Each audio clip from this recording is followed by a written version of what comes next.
Hello, my name is Alok Prajapati. Ankit Kumar classes में आपका स्वागत है। और जैसा कि आपने पहली वीडियो मोहम्मद गजनवी की देखी थी, ठीक है, ये उसका अगला भाग है। अगर आपने वो पिछला भाग नहीं देखा तो आपको डिस्क्रिप्शन में आपको लिंक मिलेगा, आप वहाँ जाकर देख सकते हैं। ठीक है, चलिए तो आज हम पढ़ेंगे मोहम्मद गोरी। देखिए, जो मोहम्मद गोरी था ये कौन था? ये मोहम्मद गोरी महमूद गजनवी के ही राज्य में एक राज्य था गौर, जो वहाँ का शासक था, जो महमूद गजनवी के ही अधीन में आता था। ठीक है, तो आज हम पढ़ेंगे मोहम्मद गोरी। ठीक है, देखिए, महमूद गजनवी ने जब भारत पर आक्रमण किया तो उसने सोमनाथ के मंदिर को लूटा और जितने भी यहाँ से धन लूट कर ले गया वापस गजनी में। ठीक है, उसके बाद उसने जो उसका राज्य था वो मोहम्मद गोरी को सौंप दिया और चला गया। ठीक है, तो यहाँ से हम स्टार्ट करेंगे आज मोहम्मद गोरी। चलिए, मोहम्मद गोरी, देखिए, यह गौर नामक राज्य का शासक था। ठीक है, जिसने देखिए जो मोहम्मद गोरी का पहला आक्रमण था, जो मोहम्मद गोरी का प्रथम आक्रमण था, प्रथम आक्रमण वो कहाँ पर था? वो था मुल्तान में। मुल्तान, ये मुल्तान कहाँ पर है? मुल्तान है पाकिस्तान में। ठीक है, पाकिस्तान। और कब किया था ये जो ये हमला था? ये कब किया था उसने? 1175 ईस्वी में। ठीक है, इसका जो मोहम्मद गोरी का प्रथम आक्रमण था वो मुल्तान पाकिस्तान में था, मतलब पहले हिंदुस्तान में ही आता था ये मुल्तान, और 1175 ईस्वी में किया था। ठीक है, और इसका द्वितीय आक्रमण, ठीक है, ये कहाँ पर था? ये था पाटन। ये पाटन कहाँ पर है? गुजरात। ठीक है, और कब किया था? ये किया था इसने 1178 ईस्वी में। ठीक है भाइयों, और इस समय पाटन का जो शासक था वो था भीम द्वितीय। ठीक है, भीम द्वितीय शासक था, भीम द्वितीय। ठीक है, यह बहुत ही शक्तिशाली शासक था जिसने बड़ी ही आसानी से मोहम्मद गोरी को पराजित किया। मोहम्मद गोरी को बड़ी ही आसानी से पराजित किया।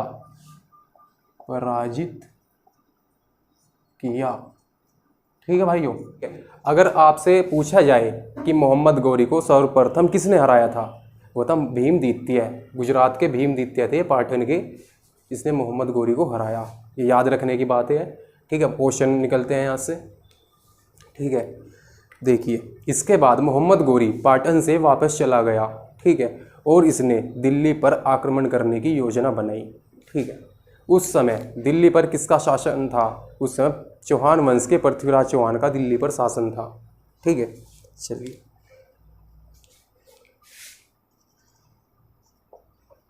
अब हम दिल्ली पर आते हैं। दिल्ली, इस समय दिल्ली पर कौन था? चौहान वंश। चौहान वंश। और इस वंश का कौन था? इस वंश का कौन था? पृथ्वीराज चौहान। ठीक है, देखिए, मोहम्मद गोरी ने दिल्ली पर आक्रमण करने की योजना बनाई। ठीक है, इसलिए 1191 ईस्वी में तराइन का प्रथम युद्ध हुआ। तराइन का प्रथम युद्ध हुआ। ठीक है भाइयों, तराइन का प्रथम युद्ध हुआ 1100 ईस्वी में। किस किस के बीच में हुआ था? ये हुआ था, किस किस के बीच में हुआ था? ये हुआ था मोहम्मद गोरी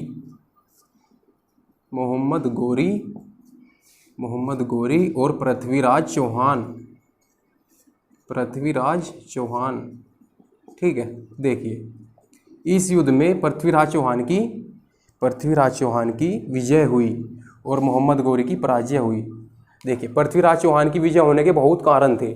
ठीक है, इसे कन्नौज के शासक महाराजा जयचंद का भी समर्थन मिला हुआ था। ठीक है, और इसकी सैन्य शक्ति इससे लगभग 3 गुना बड़ी थी, मोहम्मद गोरी से लगभग 3 गुना बड़ी थी। इसलिए मोहम्मद गोरी तराइन के प्रथम युद्ध में हार गया और वहाँ से भाग गया। ठीक है, और वापस पुनः पृथ्वीराज चौहान से बदला लेने की इसने योजना बनाई। ठीक है, इस युद्ध के पश्चात पृथ्वीराज चौहान ने, ठीक है, पृथ्वीराज चौहान ने महाराजा जयचंद, ये बहुत ही इम्पोर्टेंट है,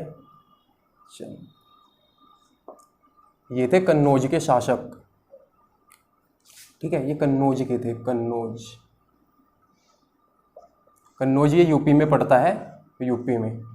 ठीक है, यहाँ के शासक थे महाराजा जयचंद। इनकी पुत्री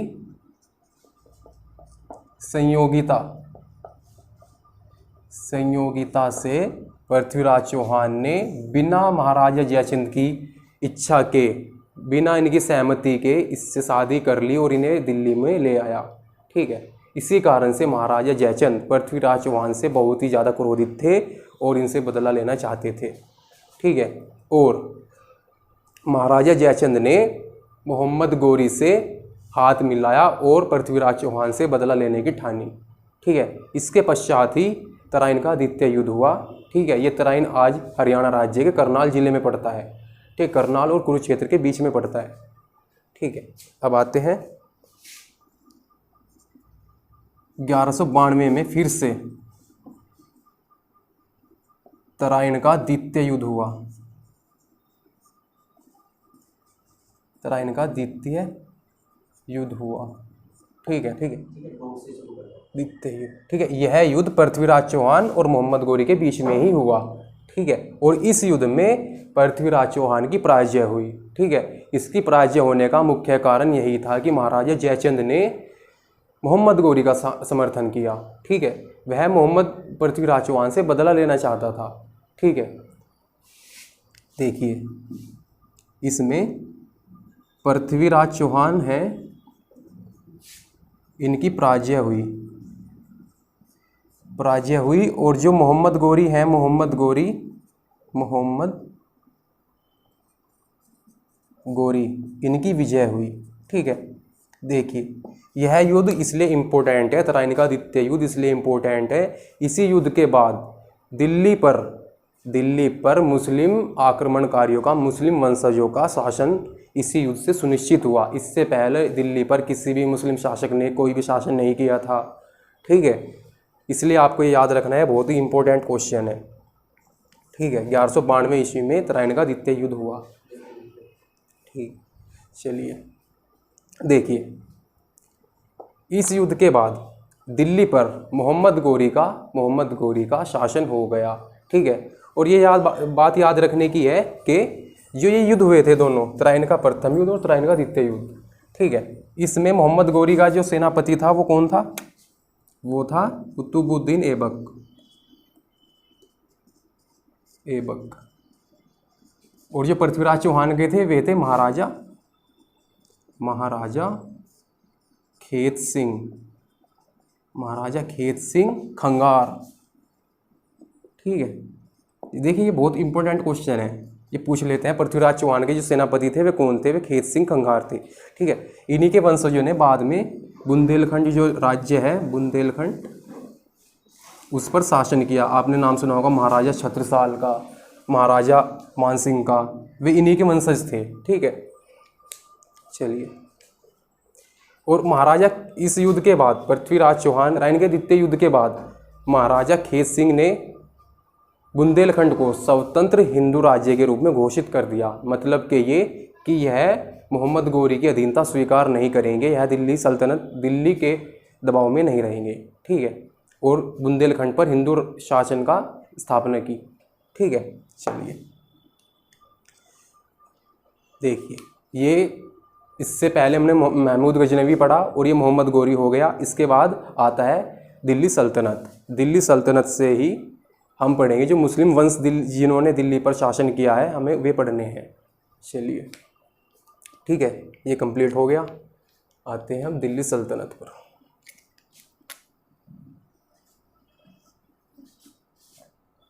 दिल्ली सल्तनत देखिए दिल्ली सल्तनत पर सबसे पहले जो वंश था वो था गुलाम वंश, ठीक है। उसकी स्थापना किसने करी थी? उसकी स्थापना करी थी कुतुबुद्दीन ऐबक ने, जो मोहम्मद गोरी का ही सेनापति था, ठीक है। और कब की थी? इसने की थी 1206 ईस्वी में। 1206 ईस्वी में गुलाम वंश की स्थापना की थी, गुलाम वंश की, ठीक है। किसने की थी? कुतुबुद्दीन ऐबक, ठीक है। चलिए तो हम पढ़ेंगे, अब हम सीक्वेंस में पढ़ेंगे। पहला था कुतुबुद्दीन ऐबक, ठीक है भाइयों। इसके बारे में पढ़ते हैं, ठीक है। देखिए जो कुतुबुद्दीन ऐबक था, इसने गुलाम वंश की स्थापना की थी, और जो इसकी राजधानी थी, वो थी लाहौर। ये लाहौर कहाँ पर है बताइए लाहौर कहाँ पर है? यह है पाकिस्तान में, ठीक है। और देखिए कुतुबुद्दीन ऐबक को लाख बख्श कहा जाता था। लाख बख्श मतलब कि लाखों का दान देने वाला, ठीक है। लाख बख्श, ठीक है। इसका मतलब होता है लाखों का दान देने वाला, ठीक है। देखिए और देखिए कुतुबुद्दीन ऐबक के समय पर ही भारत में मुस्लिम इमारतों की शुरुआत हुई। उससे पहले भारत में कोई भी मुस्लिम इमारत, कोई भी मस्जिद नहीं थी, ठीक है। यही पहला ऐसा शासक था, ठीक है। देखिए इसने सबसे पहले कुव्वत उल इस्लाम नाम की भारत की पहली मस्जिद बनाई। कहाँ पर बनाई थी? दिल्ली में, ठीक है। इसकी बनवाई, ठीक है। और दूसरा देखिए इंपॉर्टेंट बातें हैं ये। दूसरा है कुतुब मीनार,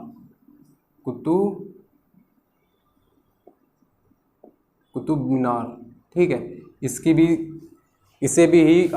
इसने कुतुबुद्दीन ऐबक ने ही बनवाया, ठीक है। परंतु यह इन दोनों को संपूर्ण नहीं कर पाया।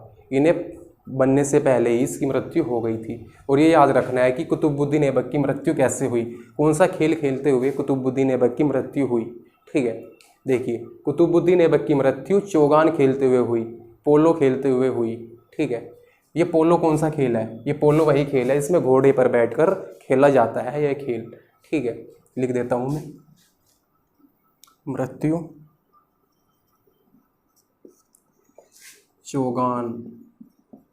चौगान खेलते हुए हुई,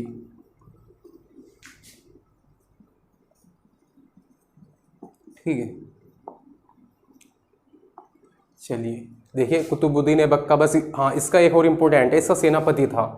इसका जो सेनापति था ना, इसका सेनापति, ये बहुत इम्पोर्टेंट है। सेनापति, इसका क्या नाम था? उसका नाम था बख्तियार खिलजी, ठीक है। बख्तियार खिलजी, ठीक है। इसने ही नालंदा विश्वविद्यालय को जलाकर समाप्त कर दिया, नष्ट कर दिया, ठीक है। बख्तियार खिलजी ने नालंदा विश्वविद्यालय, ये कहाँ पर है? यह है बिहार में, विश्वविद्यालय को जला दिया, इसे नष्ट कर दिया, ठीक है। ये याद रखना है आपको, किसने जलाया था? बख्तियार खिलजी ने। जो किसका सेनापति था? ये था कुतुबुद्दीन ऐबक का सेनापति था, ठीक है। चलिए इसके बाद कुतुबुद्दीन के बाद देखिए आराम शाह शासक बनता है इसका बेटा, लेकिन वह एकदम अयोग्य शासक होता है, ठीक है। वह किसी काम का नहीं होता है, इसलिए उसकी हत्या कर कर इसका दामाद और इसका नौकर, इसका गुलाम इल्तुतमिश दिल्ली पर बैठता है, दिल्ली का शासन अपने हाथों में लेता है, ठीक है। इल्तुतमिश पढ़ते हैं, ये पहला हो गया। अब ये आ गया दूसरा, इल्तुतमिश, ठीक है। देखिए जो इसका मुख्य काम था, इसने कुवैत उल इस्लाम और कुतुब मीनार को दोनों को पूरा कराया, ठीक है। इन दोनों का निर्माण संपूर्ण इसने कराया था। ये पूछा जाता है अधिकतर कि कुतुब मीनार को संपूर्ण किसने कराया था? इल्तुतमिश, ठीक है। लिख देता हूँ मैं, कुवत उल इस्लाम, और कुतुब मीनार, इन दोनों को पूर्ण कराया। ठीक है, देखिए इल्तुतमिश, इसने बगदाद के खलीफा से सबसे पहले सुल्तान की उपाधि लेने वाला यही शासक था। ठीक है, बगदाद के खलीफा से, बगदाद के खलीफा से सुल्तान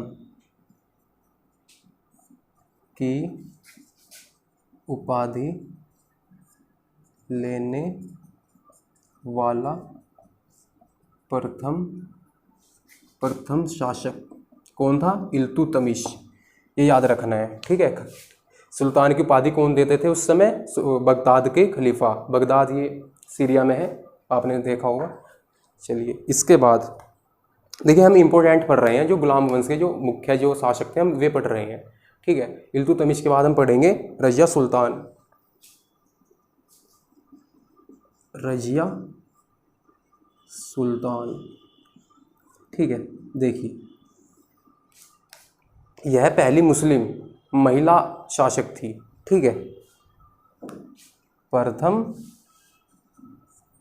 महिला शासक।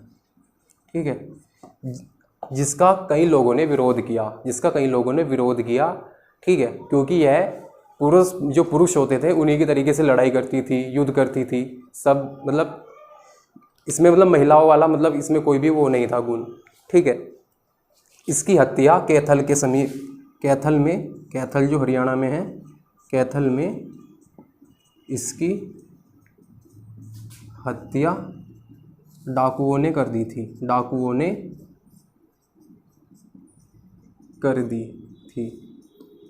ठीक है, इसके बाद कौन आया था? इसके बाद जो मुख्य जो शासक हुआ था वह था गयासुद्दीन बलबन। ठीक है, पढ़ते हैं गयासुद्दीन बलबन। देखिए गयासुद्दीन बलबन का जो इतना मुख्य रोल नहीं है। ठीक है, लेकिन हमें ये बात याद रखनी है, इनके दरबार में एक बहुत ही प्रसिद्ध कवि हुए थे, जिनका नाम था मोहम्मद हसन, जिन्हें अमीर खुसरो भी कहा जाता था। ठीक है, वे मुख्य रूप से अमीर खुसरो के नाम से ही प्रसिद्ध थे। ठीक है, इनके जो प्रसिद्ध कवि थे, इनके दरबार में प्रसिद्ध कवि। ठीक है, मैं इधर लिख देता हूँ। ठीक है, चलिए, वे थे अमीर खुसरो।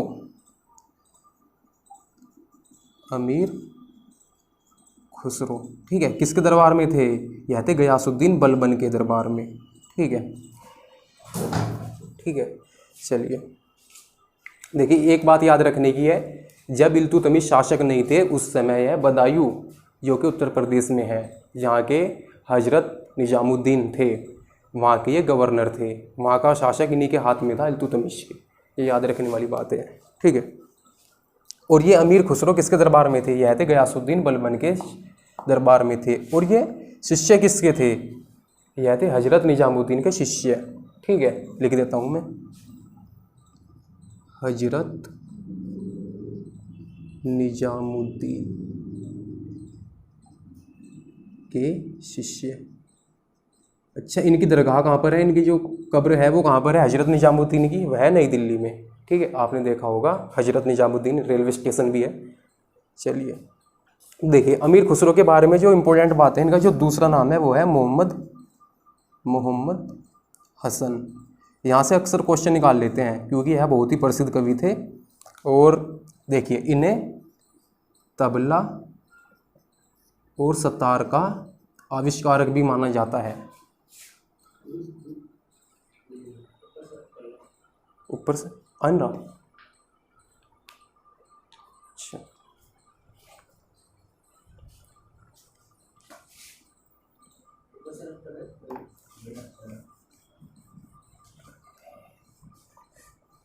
थोड़ा ही रहेगा अब तो।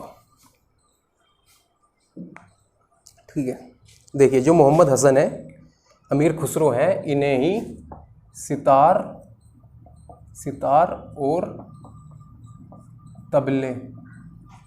तबले का आविष्कारक माना जाता है, आविष्कारक माना जाता है। ठीक है भाइयों, ये याद रखने वाली बात है, ये इम्पोर्टेंट है बहुत ही। ठीक है, देखिए इसके बाद बहुत से ऐसे बहुत वे आए शासक, लेकिन वे इतने इम्पोर्टेंट नहीं है, इतने इम्पोर्टेंट नहीं है। चलिए क्या लिख रहा हूँ, समुद्दीन कैमूर्स। देखिए इसके बाद देखिए गयासुद्दीन बलबन के बाद शमुद्दीन कैमूर्स, गयासुद्दीन बलबन के बाद शमुद्दीन कैमूर्स आए, जो इनके वे थे शमुद्दीन कैमूर्स। ठीक है, जो इम्पोर्टेंट थे। ठीक है, मैं इम्पोर्टेंट नहीं, आपको याद रखना है कि जो गुलाम वंश का जो अंतिम शासक था वो था शमुद्दीन कैमूर्स। ठीक है, देखिए तो आज हमने पढ़ा है गुलाम वंश और मोहम्मद गोरी तराइन का युद्ध, ये हमने आज कंप्लीट कर लिए हैं। इसके बाद चलेगा खिलजी वंश। और से याद रखने का मैं आपको तरीका बताता हूँ, ये आप याद रखना, GKT को सलाम। ठीक है, देखिए दिल्ली पर जो शासन करने वाले वंश है उन्हें याद रखने का सबसे बढ़िया तरीका ये है। ठीक है, तो बता देता हूँ आपको। जी से है गुलाम, इनका सीक्वेंस पूछ लेते हैं। के से है खिलजी, टी से है तुगलक, ठीक है, एस से है सैयद, ठीक है, एल से है लोदी और एम से है मुगल। ठीक है भाइयों, तो आज हमने पढ़ा है गुलाम वंश, तो अगली क्लास हम पढ़ेंगे खिलजी वंश की। तब तक के लिए शुक्रिया, धन्यवाद। ठीक है।